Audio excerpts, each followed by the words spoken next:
اب 1 سے 7 محرم تک حر بن یزید کے لشکر نے امام حسین کے لشکر کو میدان کربلا میں روکے رکھا اور ابن زید کو کہا کہ میں زیادہ دیر تک حسین کو نہیں روک سکتا۔ تو ابن زید نے پھر عمر بن سعد کو 10,000 لوگوں کے ساتھ حر بن یزید کے پاس بھیجا تاکہ امام حسین کو روکا جا سکے۔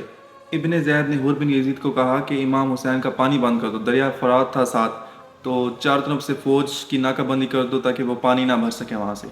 تو حر بن یزید نے کہا کہ میرا دل نہیں مانتا کہ میں امام حسین کا پانی بند کروں، تو اس وجہ سے پھر ابن زید نے عمر بن سعد کو 10,000 لوگوں کے ساتھ حر بن یزید کے پاس بھیجا تاکہ امام حسین کو روکا جا سکے۔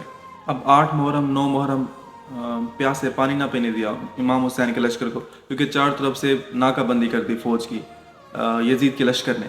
تو اب جو ہے 10 محرم کو جنگ ہوتی ہے۔ امام حسین کے لشکر میں 72 افراد تھے اور خواتین اور بچے بھی تھے، جبکہ یزید کا جو لشکر تھا وہ 22,000 فوج پر مشتمل تھا۔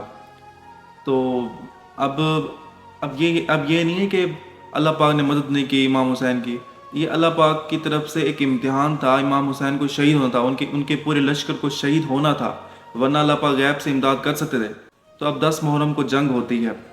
حر بن یزید جس نے سب سے پہلے آ کر امام حسین کو روکا تھا جب امام حسین کوفہ کی جانب جا رہے تھے، اب حر بن یزید 10ویں محرم کے دن امام حسین کی لشکر کی طرف ہو گیا اور امام حسین کے لشکر کی طرف سے یزید کے لشکر کے ساتھ لڑا تھا، اور پہلے شہید بھی حر بن یزید ہوا تھا، اور امام حسین کے لشکر کا ہر ایک نوجوان ان پر بڑا بھاری پڑ رہا تھا، لیکن بالآخر جو ہے وہ سب شہید ہوتے گئے۔ جب امام حسین گئے میدان میں تو لڑے ان کی فوج سے لڑے، لیکن آخرکار امام حسین کو بھی شہید کر دے گا۔ ایک ساتھ جب تیر برسایا انہوں نے تو امام حسین کے پورے جسم میں تیر لگ چکے تھے۔ اب ظہر کا وقت ہو چکا تھا تو امام حسین نے ریت سے تیمم کیا اور نماز پڑھنے کے لیے سجدے میں گئے، تو پھر شیمر ایک سنگ دل انسان تھا، وہ آیا اور اس نے امام حسین کو شہید کیا۔